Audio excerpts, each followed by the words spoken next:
ॐ अज्ञानतिमिरान्धस्य ज्ञानाञ्जनशलाकया चक्षुर्मृतं येन तस्मै श्रीगुरवे नमः। श्रीचैतन्यमनोभीष्टं स्थापितं येन भूतले स्वयं रूप कदा मह्यं ददाति स्वपदान्तिकं। वन्देऽहं श्रीगुरो श्रीयुतपदकमलं श्रीगुरून् वैष्णवांश श्रीरूपं साग्रजातं सगणरघुनाथान्वितं तं सजीवं साद्वैतं सावधूतं परिजनसहितं कृष्णचैतन्यदेवं श्रीराधाकृष्णपादान् सहगणललिता श्रीविशाखान्वितांश्च। हे कृष्ण करुणा सिन्धु दीनबन्धु जगत्पते गोपेश गोपिकान्त राधाकान्त नमोस्तुते। तप्त कांचन गौरांगी राधे वृंदावनेश्वरी वृषभानुसुते देवी प्रणमामि हरिप्रिये। वाञ्छाकल्पतरुभ्यश्च कृपा सिन्धुभ्येव च पतितानां पावनेभ्यो वैष्णवेभ्यो नमो नमः। जय श्री कृष्ण चैतन्य प्रभु नित्यानंद श्री अद्वैत गदाधर श्रीवासादि गौरभक्तवृंद। हरे कृष्णा कृष्णा कृष्णा हरे राम राम राम हरे हरे। नमो ओं विष्णुपादाय कृष्णपृष्ठाय भूतले श्रीमते भक्तिवेदांत स्वामिनिति नामिने। नमस्ते सरस्वती देवे गौरवाणी प्रचारिणे निर्विशेष शून्यवादी पाश्चात्य देशतारिणे। मूकं करोति वाचालं पङ्गुं लङ्घयति गिरिं यत्कृपातमहं वन्दे श्रीगुरुदिनतारिणे श्रीचैतन्येश्वरं परमानन्दमाधवं। नारायणं नमस्कृत्य नरो चैवं नरोत्तमं देवीं सरस्वतीं व्यासं ततो जयमुदीरये। नष्टप्रायेषु भद्रेषु नित्यं भागवत सेवया भगवती उत्तमश्लोके भक्तिर्भवति नैष्ठिकी। ॐ नमो भगवते वासुदेवाय। ॐ नमो भगवते वासुदेवाय। ॐ नमो भगवते वासुदेवाय।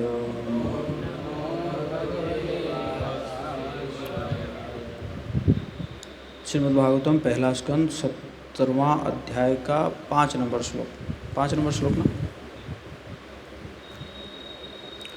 तो एक एक शब्द हम पढ़ेंगे, आप मेरे पीछे दोहराइएगा।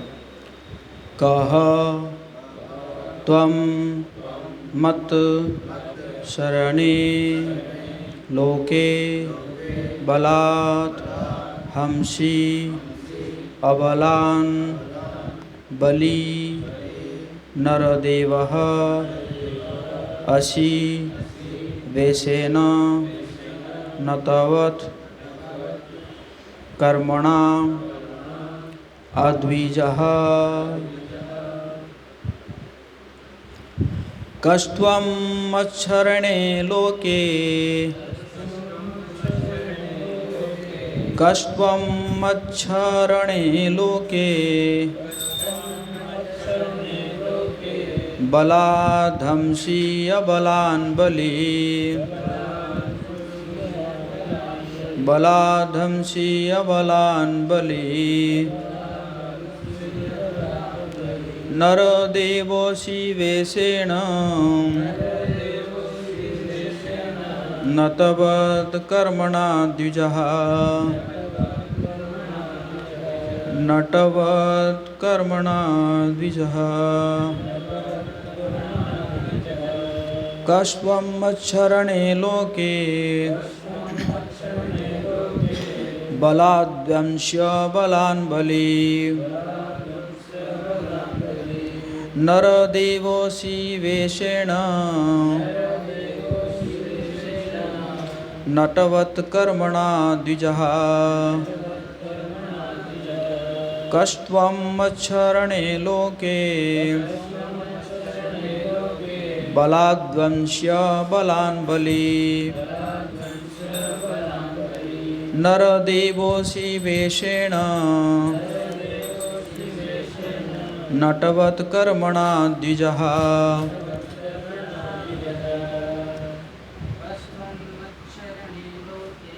कस्त्वं मच्छरणे लोके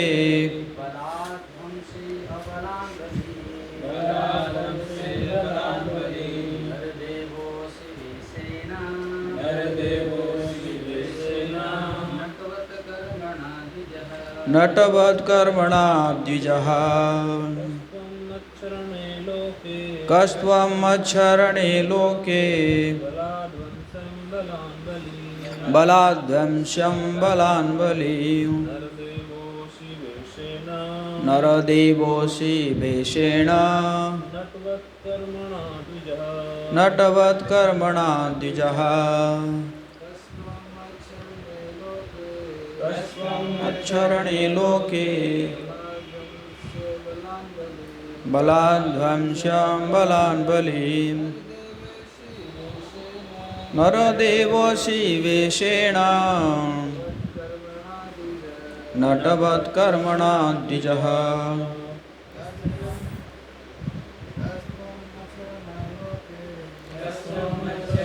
लोके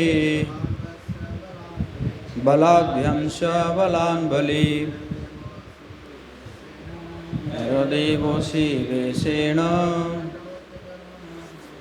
नटवत्कर्मणा द्विजः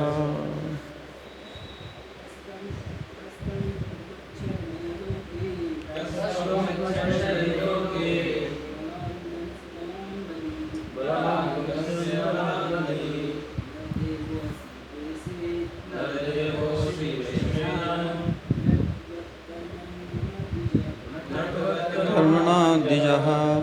ये पंखा को उस साइड कर देना, ये फ्लक्चुएट हो रहा है साउंड।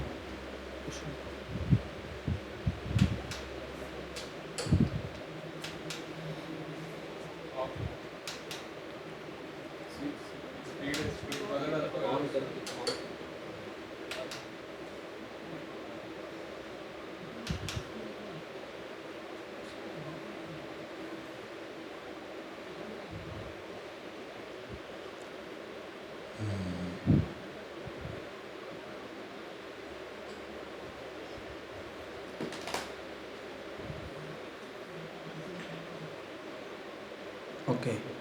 कह कौन हो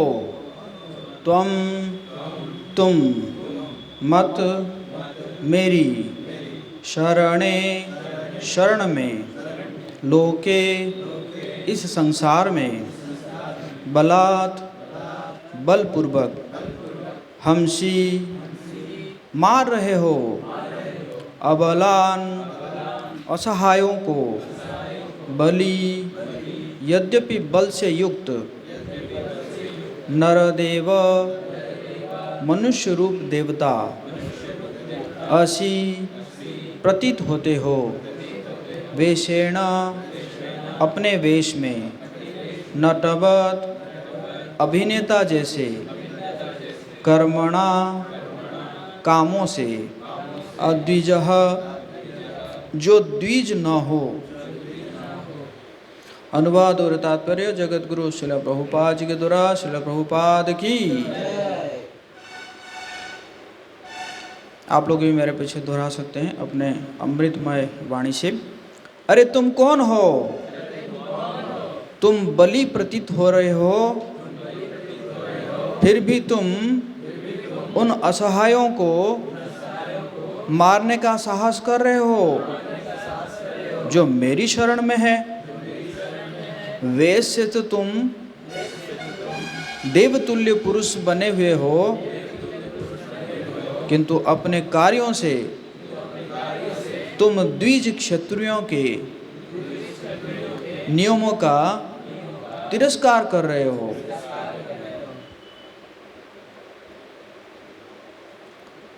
तात्पर्य, ब्राह्मण क्षत्रिय तथा वैश्य द्विज कहलाते हैं क्योंकि इनका पहला जन्म माता पिता के संयोग से होता है और दूसरा जन्म प्रामाणिक आचार्य या गुरु द्वारा आध्यात्मिक दीक्षा से सांस्कृतिक संस्कार के फलस्वरूप होता है।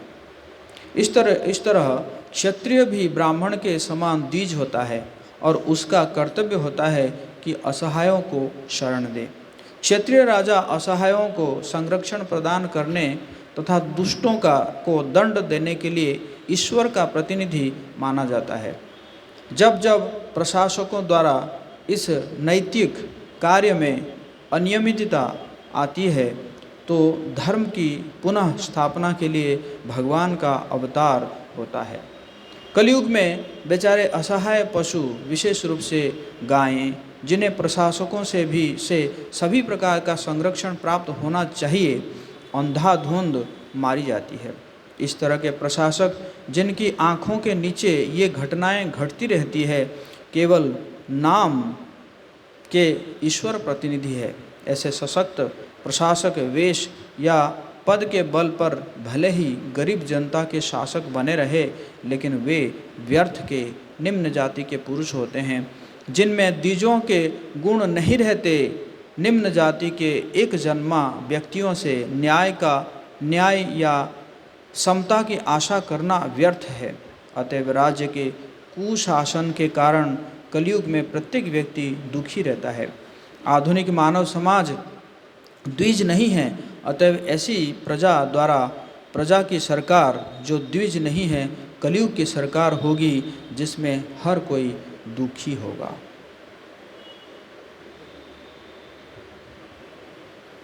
विजय अच्युत प्रभु कह रहे हैं इको है तो इको कम करिए, बस इको कम कर दो।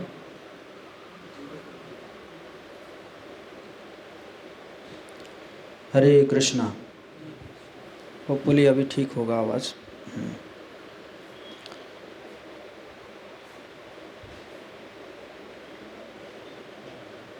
कस्त्वं मच्छरणे लोके बलाद्वंस्य बलान् बलि नरदेवोसी वेशेण नटवत कर्मणा द्विजः।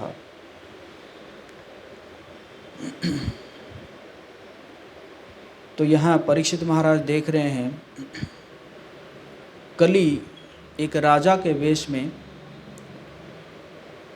एक जो है गाय का हत्या करने जा रहा है। तो वो आश्चर्य होकर उसको पूछ रहे हैं, तुम कौन हो? एक तो तुम बलशाली हो, और बलशाली होकर तुम क्या कर रहे हो? असहायों को, बलशाली होकर असहायों को सुरक्षा देना चाहिए, लेकिन तुम उल्टा कर रहे हो, उनको मारने की साहस कर रहे हो। और ये भी साहस कर रहे हो क्योंकि ये सारे मेरे शरण में हैं, सारी जो मेरी शरण में है। और वेश भी जो है, जो कली जो है, वो वेश से तो पूरा राजा जैसे दिख रहा था। तो कह रहे हैं वेश से तो तुम देवतुल्य पुरुष बने हुए हो, लेकिन कार्य तुम ऐसा कर रहे हो जो कि द्विज क्षत्रियों नियम का तिरस्कार कर रहे हो। तो बहुत सुंदर श्रील प्रभुपाद जी यहाँ पे वर्णन कर रहे हैं कि कैसे ब्राह्मण क्षत्रिय वैश्य जो है वो द्विज कहलाते हैं। श्रील प्रभुपाद जी जो अनुवाद है या उस श्लोक का अनुवाद ऐसे देते हैं ताकि हम आसानी से समझ सकें, और साथ साथ प्रभुपाद जी ने जो तात्पर्य दे रहे हैं वो तात्पर्य से हम प्रभुपाद जी का संग लाभ का हमें अवसर प्राप्त होता है। कई भक्त कहते हैं कि जब प्रभुपाद जी के तात्पर्य को पढ़ना है तो इसी प्रकार पढ़ना चाहिए कि प्रभुपाद जी आपको लेटर लिखे हैं, my dear Sarthak, please accept my blessings.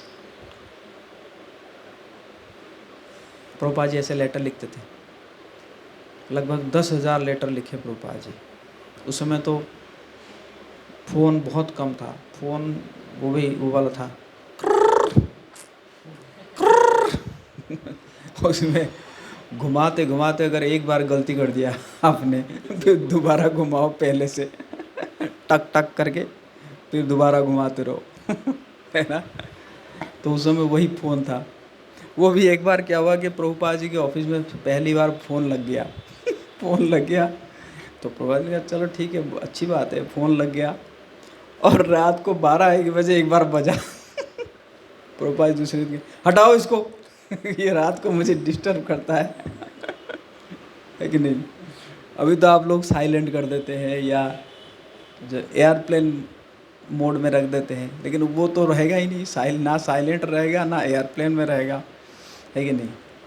और आवाज़ भी होता था क्या है, क्रिंग क्रिंग क्रिंग करके आवाज़ होता था प्रभुपाद जी बोले हटाओ इसको मेरे रूम से, जो भी है। तो उस समय तो ये सब था नहीं, या ईमेल, जीमेल, है कि नहीं, व्हाट्सएप, फेसबुक, इंस्टा, है कि नहीं, याहू मैसेंजर, ये सब कुछ था नहीं। तो उसमें प्रभुपाद जी लेटर लिखते थे, है ना। पूरा लेटर लिख लिख के जो है पूरे संसार में सारे संस्था चलता था, सारे भक्तों को जो है कॉरेस्पॉन्डेंस देते थे, है ना, कॉरेस्पॉन्डेंस होता था सारे भक्तों को। कोई भी समस्या हुआ लेटर लिखा जाएगा, लेटर लिखेंगे 15 दिन के बाद पहुंचेगा प्रभुपाद जी के पास, फिर प्रभुपाद जी लिख के उत्तर देंगे, फिर 1 महीने के बाद वो लेटर आके पहुंचेगा, तो समस्या समाधान होता था, है कि नहीं। आजकल तो इतना तो रहेंगे नहीं, भक्त तो तुरंत भाग जाएंगे इतना दिन समस्या में नहीं रहेंगे है कि नहीं। तो उसमें ऐसा चलता था। तो प्रभुपाद जी जब भी लेटर लिखते थे तो ऐसे लिखते थे, my dear Sarthak, please accept my blessings. उसके बाद फिर लेटर होता था और फिर नीचे होता था your ever well wisher AC भक्ति वेदांत स्वामी प्रभुपाद। प्रभुपाद जी का जो सिग्नेचर है ना, वो सिग्नेचर यूनिक था, देखें आप लोग अरे बाप रे कुछ लोग होते हैं ना सिग्नेचर स्पेशलिस्ट, मतलब सिग्नेचर देख के कह देंगे कि ये पर्सन जो है कैसा उसका एटीट्यूड, कैसा है उसका पर्सनालिटी है। तो सिग्नेचर स्पेशलिस्ट भी कहते थे सिग्नेचर देख के कि ज़रूर कोई बहुत बड़ा महान व्यक्ति है ना। तो जो भी है तो क्या हुआ कि तो इसी प्रकार प्रभुपाद जी लिखते थे योर एवर वेल विशर, है कि नहीं। प्रभुपाद जी ही हमारे वेल विशर है। हम लेकिन कई बार और किसी को वेल विशर मानते हैं, तो वेल विशर मान के धोखा खा जाते हैं, है कि नहीं।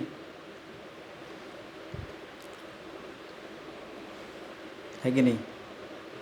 कभी पति से, कभी पत्नी से, कभी बच्चों से, है कि नहीं बेचारा पढ़ा लिखा बना दिया बीवी को और बीवी से धोखा खा गया, है कि नहीं। इसी प्रकार होता है। तो जो भी है, तो प्रभुपाद जी है हमारा एवर वेल विशर है। और जब भी हम तात्पर्य को पढ़ते हैं हमें सोचना चाहिए कि प्रभुपाद जी हमारे लिए लेटर लिखे हैं, है ना। तो आप सबके लिए ये लेटर है प्रभुपाद जी का, है।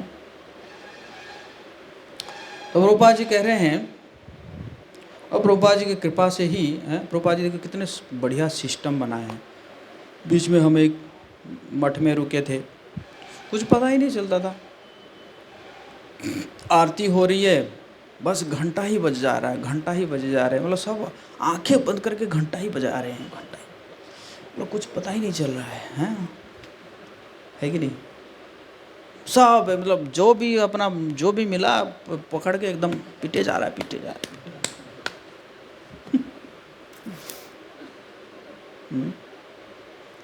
क्या आरती है, क्या है, कुछ प्रेयर्स कुछ नहीं है। और उसमें आजकल भी तो आ गया है जो मशीन वाला डबडबा, है ना, वो भी चला दे, वो dub dub dub dub dub dub dub dub वो बजे जा रहा है, बजे जा रहा है, वो अलग धुन है कि नहीं। तो तो लेकिन प्रभुपाद जी ने कितने सुंदर बनाए हैं, है ना। आरती, मंगला आरती में क्या गाया जाएगा, उसका भाव क्या है।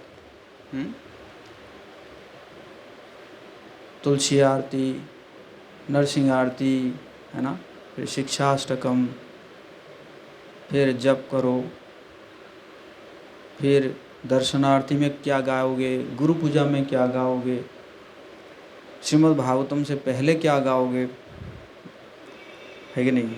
और भागवतम में है कि नहीं, सभी बैठेंगे। हैं? ये जो श्लोक का उच्चारण जो है ना, ये कैसे आया था आपको, आप लोग पता है। पहले क्या होता था कि ऐसे ऐसे कंटिन्यूस श्रीमद् भागवतम नहीं चलता था।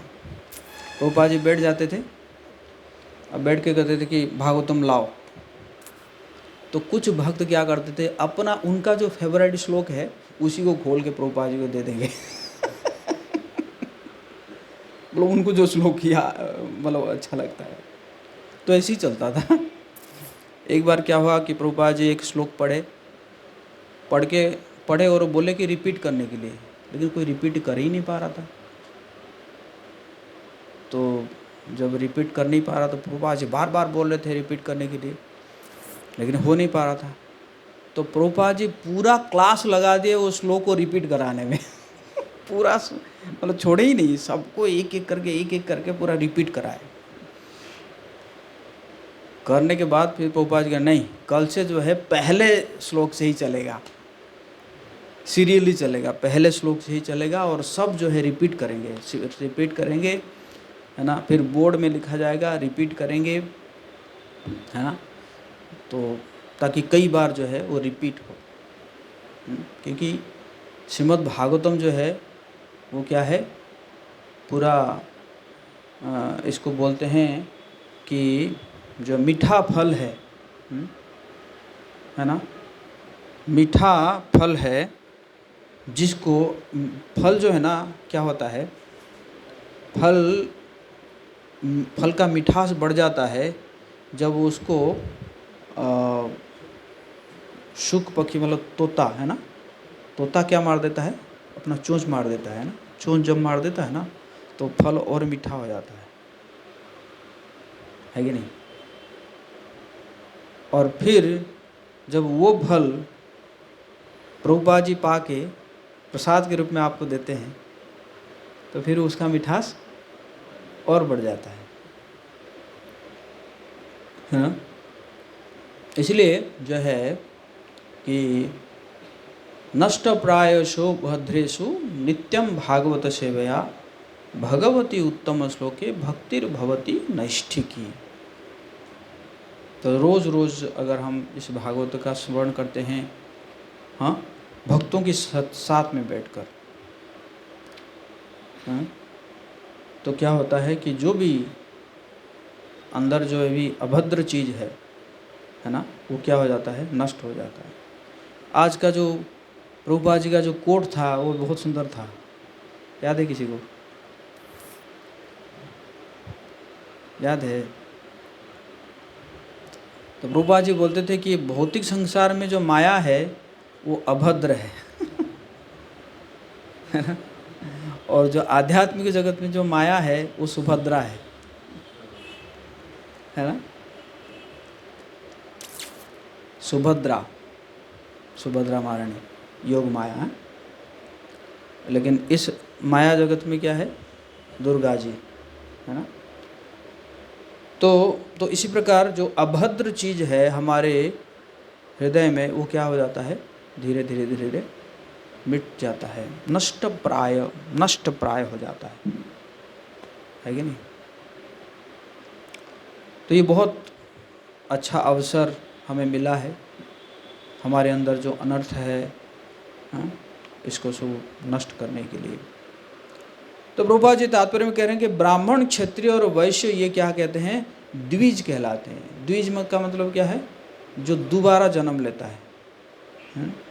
तो दोबारा जन्म क्या है, एक तो जन्म होता है माता पिता से, और जो दूसरी बार जो है वो कोई प्रामाणिक आचार्य या गुरु द्वारा दीक्षा लेता है, तो फिर वो क्या होता है, द्विज कहलाता है। तो पहले ऐसा होता था, ब्राह्मण क्षत्रिय वैश्य जो है वो दीक्षा ग्रहण करते थे गुरु से, सिर्फ शूद्र जो है वो गुरु ग्रहण नहीं करता था, है ना। तो इसी प्रकार तो क्षत्रिय भी कह रहे हैं कि क्षत्रिय भी जो है ब्राह्मण जैसा द्विज होता है। और क्षत्रियों का काम क्या है? क्षिति त्रायते इति क्षत्रिय, जो कि समाज को क्षत से बचाता है, असहाय लोगों को या असहाय प्राणियों को वो क्या करता है? सुरक्षा प्रदान करता है ना, शरण देता है वो। तो इसलिए जो क्षत्रिय राजा वो क्या करते हैं कि असहाय को संरक्षण प्रदान करने तथा दुष्टों को दंड देने के लिए ईश्वर का प्रतिनिधि माना जाता है। राजा क्या करता है? दुष्टों को दंड देता है। पहले ऐसे होता था, तुरंत डिसीजन। यहाँ नहीं कि मतलब जो उसको जो है एकदम बिरयानी खिलाएंगे, वेज बिरयानी, क्या खाना चाहते हो तुम, उसको पूरा एकदम जैसे क्या बोलते हैं दामाद जैसा, है ना, उसको ट्रीट किया जाता है, जेल में रख के कई दिनों तक ट्रीटमेंट होता रहेगा। मतलब वो मान जाएगा कि हाँ मैंने गलती किया है, मैंने मर्डर किया है। ना तू कह रहा है तो कैसे होगा? कोर्ट में प्रमाण होगा तभी जाके मानेंगे तू मर्डर किया है। गजब स्थिति है। वो खुद कह रहा है, कह रहा हाँ मैंने मर्डर किया हूँ।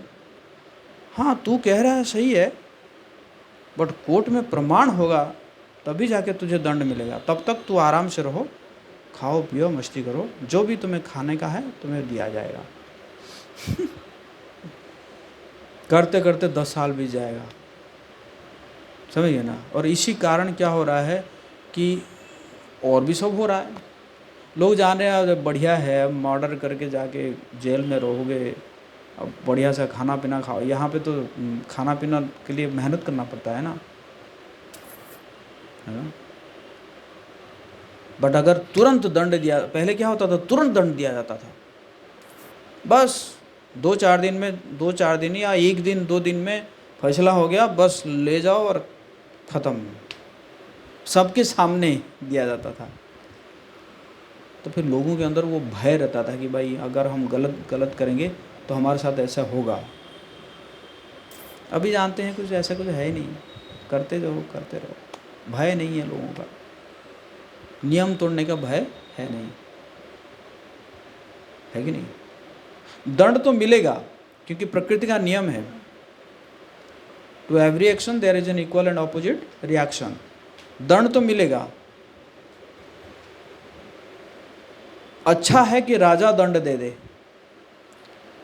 अगर राजा दंड दे देता है, या मतलब जिसको उसको अगर जेल हो जाता है, उसको फांसी हो जाता है, या उसको जो है क्या बोलते हैं उम्र कैद हो जाता है, तो बढ़िया होगा कि नेक्स्ट लाइफ जो है ना वो थोड़ा प्योर होके जन्म होगा। लेकिन अगर ऐसे करोगे, उसको खाली कर दोगे या उसको मुक्त कर दोगे, जैसे अभी एक बिहार में एक नियम बनाया गया, स्पेशली 1-2 जो है क्रिमिनल को निकालने के लिए वो नियम बनाया गया, मतलब उम्र कैद का समय को कम कर दिया गया। जो 10 साल शायद था उसको 6 साल कर दिया गया। क्यों? क्योंकि वो कुछ 1-2 क्रिमिनल को निकालना था। और उस कारण क्या हुआ कि उसके साथ साथ और भी कई क्रिमिनल निकल गए। तो इस प्रकार का राजा है, क्या बताएं।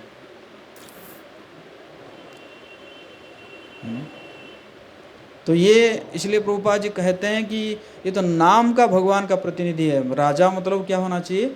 भगवान का प्रतिनिधि, है ना।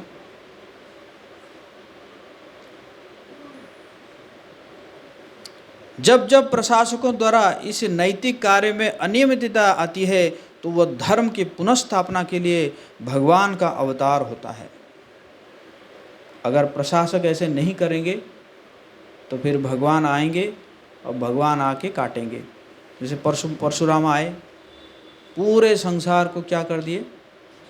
क्षत्रिय विहीन कर दिए, है कि नहीं। इसलिए जब मतलब मतलब जब बाद में क्षत्रिय देखते थे परशुराम जी को, तो उनका गीला हो जाता था पेंट, तो उनका कपड़ा गीला हो जाता था कि नहीं, जैसे भगवान राम जो धनुष तोड़े थे, तो वहाँ पे जो परशुराम आए थे ना, वहाँ पे जितने क्षत्रिय थे हैं, सब माफ़ी मांग रहे थे, क्षमा मांग रहे थे।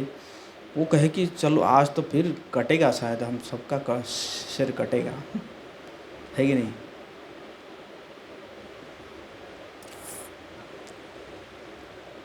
तो इसी प्रकार जो है, नहीं तो फिर भगवान जी का अवतार होगा और फिर भगवान आके इन सबको काटेंगे। कलयुग में बेचारे असहाय पशु, विशेष रूप से गायें, जिन्हें प्रशासकों से सभी प्रकार का संरक्षण प्राप्त होना चाहिए, अंधाधुंध मारी जाती है। एक चीफ मिनिस्टर है एक जगह का, वो सीधा पूरा भरी सभा में बोल रहा था कि अरे जो अपने मल में सो जाता है, अपने मल में लिपट जाता है, वो थोड़ी हमारी माँ हो सकती है।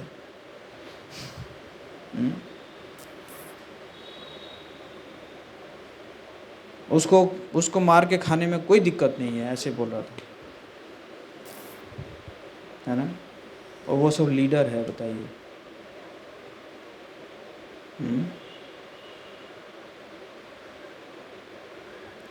इस तरह के प्रशासक जिनकी आंखों के नीचे ये घटनाएं घटती रहती है, वे नाम के ईश्वर प्रतिनिधि है ही नहीं। ईश्वर प्रतिनिधि क्या है?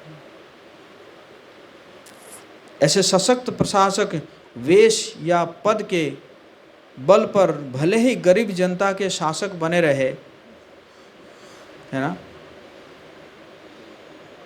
पैसा दे देकर, इसको उसको खरीद के, शराब पिलाकर, मांस खिलाकर, क्या हम जीत गए? है ना। कई जगह में जो हिंदू है, वो मुसलमानों का वोट पाने के लिए भी खा लेते हैं, पता है आपको? यही गया में हुआ है, अभी हुआ है, अभी कुछ दिन पहले हुआ है। वो मुसलमानों के साथ बीफ खा लिया, क्या मैं भी मुसलमान हूँ, खिलाया भी और खाया भी, है ना। तो ये स्थिति है।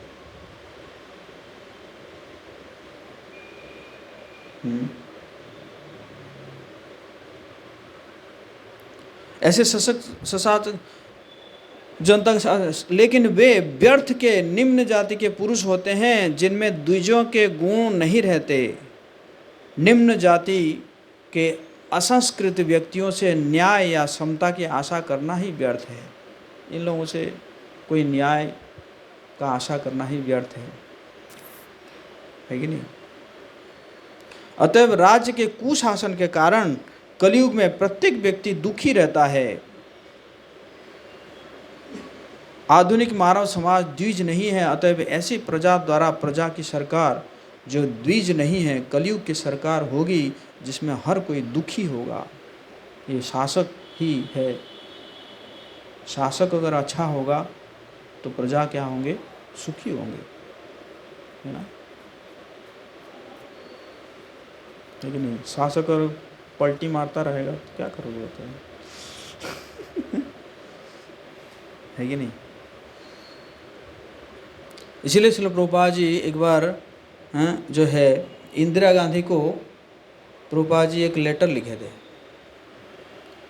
इंदिरा गांधी को प्रभुपाद जी एक लेटर लिखे थे कि क्या योग्यता होना चाहिए, जो मेंबर ऑफ पार्लियामेंट है इनका क्या योग्यता होना चाहिए। तो प्रभुपाद जी लिखे थे कि इन लोगों को सबको डबल इनिशिएटेड होना चाहिए। हाँ, सबको कम से कम डबल इनिशिएटेड होना चाहिए। सभी रोज़ मंगला आरती अटेंड करना चाहिए।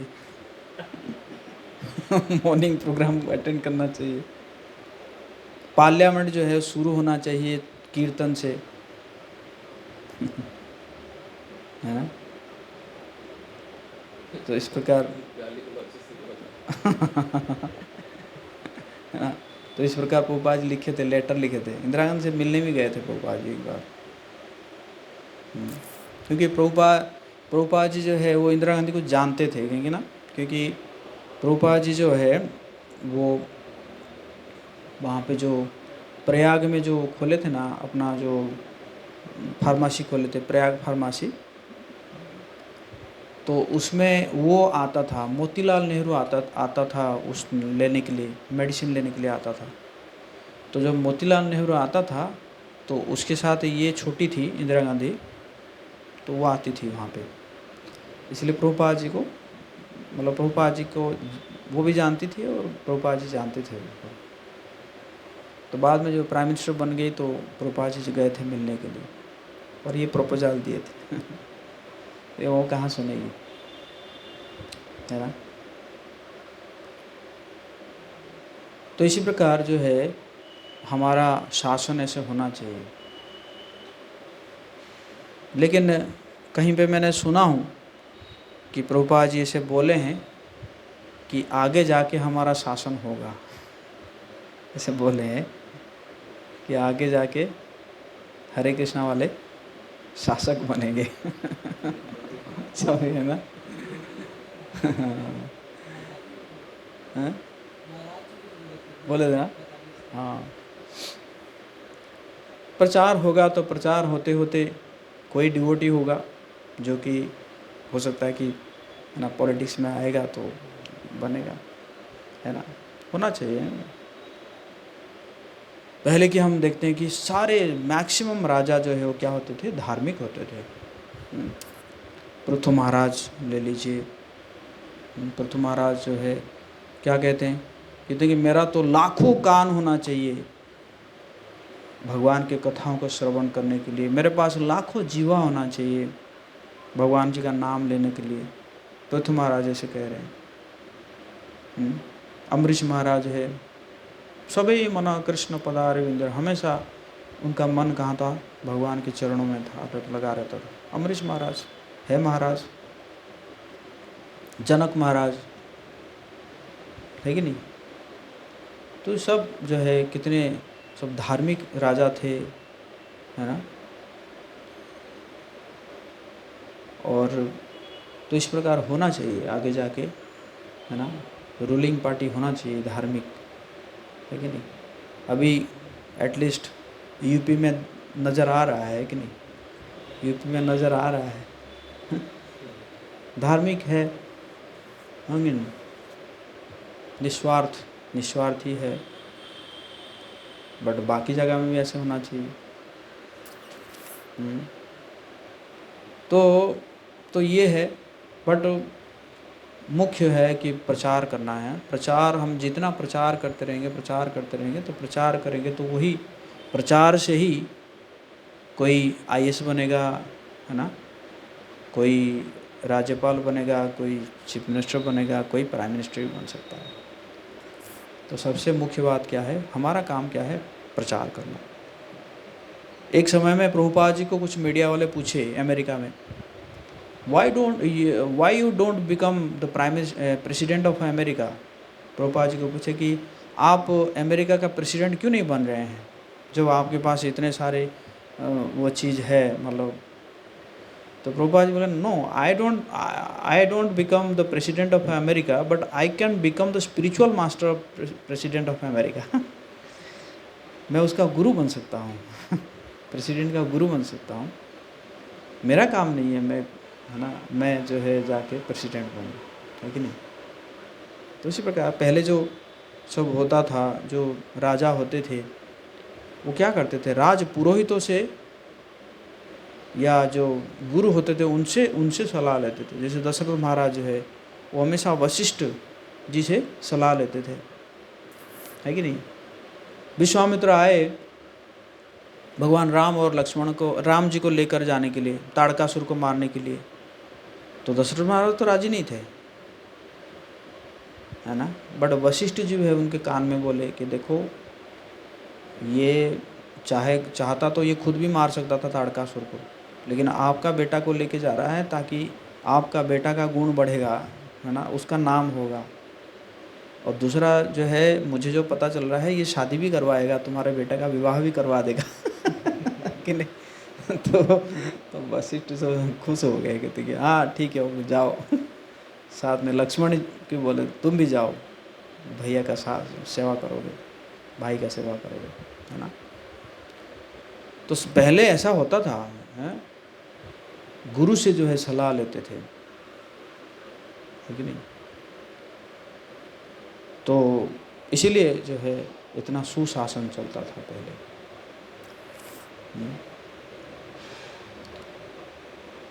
तो जो भी है सॉल्यूशन यही है, प्रचार बढ़ाते रहो, प्रचार बढ़ाते रहो, और प्रचार बढ़ने से कोई ना कोई होगा जो कि आगे जाके बन सकता है और कुछ चेंजेस ला सकता है। हरे कृष्णा कृष्णा कृष्णा हरे हरे, हरे राम राम राम।